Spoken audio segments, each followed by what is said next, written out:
નમસ્કાર. ઓમ વક્રતુંડ મહાકાય સૂર્યકોટિ સમપ્રભુ નિર્વિઘ્નમ કુર્મદેવ સર્વકાર્યેષુ સર્વદા. આયુષ્ય અને મૃત્યુના સંકેત એ વિષય ઉપર આપણે વાતો કરીએ છીએ. ગયા એપિસોડમાં આ બાબતે થોડી વાત કરી ચૂક્યા છીએ.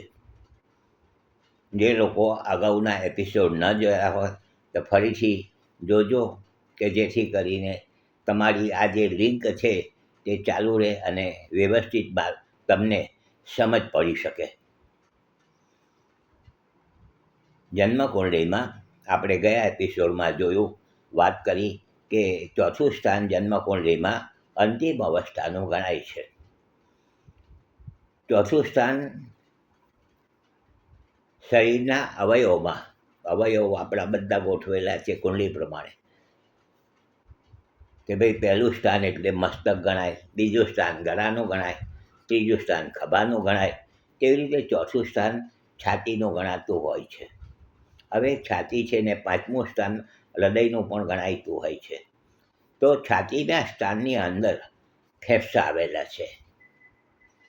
હૃદય, ફેફસા, હવાની જે અવર જવર ચાલે છે, ઓક્સિજન આપણે લઈએ છીએ અને કાર્બન ડાયોક્સાઇડ બહાર કાઢીએ છીએ. આ હવા, ઓક્સિજન. જ્યારે શ્વાસ પૂરો થઈ જાય, એમ કહે છે કે શ્વાસ પૂરો થઈ જાય, અને હકીકત છે કે શ્વાસ છે તો જીવન છે.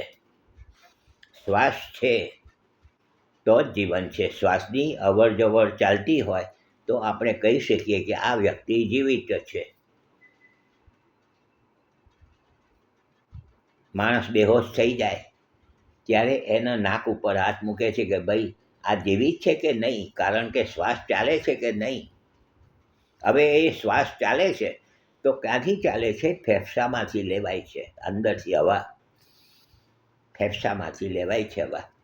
હૃદયનું કામ લોહીનું શુદ્ધિ કરવાનું છે, પરંતુ એ ઓક્સિજનથી જ ચાલે છે. પરંતુ સાથે આ ફેફસાની જે અવર જવર ચાલે છે તે ઓક્સિજન છે. હવે પૂરતો ઓક્સિજન ન મળે, માણસ પાણીમાં ડૂબી જાય તો ગુંગળામણ થઈ જાય અને ગયા. આગની અંદર ધુમાડો બહુ થાય અને એની અંદર ગુંગળામણ થાય અને ગયા. હવા નેગેટિવ, કાર્બન ડાયોક્સાઇડ વધી ગયું. તો આનું વિશેષ ચોથું સ્થાન જન્મકુંડળીમાં છાતીનું ગણાય છે. એનું પણ એટલું જ મહત્ત્વ ગણાયેલું છે. છઠ્ઠું સ્થાન રોગશત્રુનું, આઠમું સ્થાન આયુષ્યનું, અને 12મું સ્થાન મોક્ષનું અને લાંબી બીમારી. હવે 12મા સ્થાનમાં કોર્ટ કચેરી, પેલું જેને કહેવાય કે જેલ થયા અને આ થાય એવું બધું ચાલતું હોય છે. પરંતુ કહેવાનો આશય એ છે કે ચોથું સ્થાન વાહન સુખનું ગણાય છે, માતાનું ગણાય છે, અને સાથે અંતિમ અવસ્થાનું પણ, કારણ કે અંતિમ અવસ્થામાં શ્વાસ છોડી દે છે.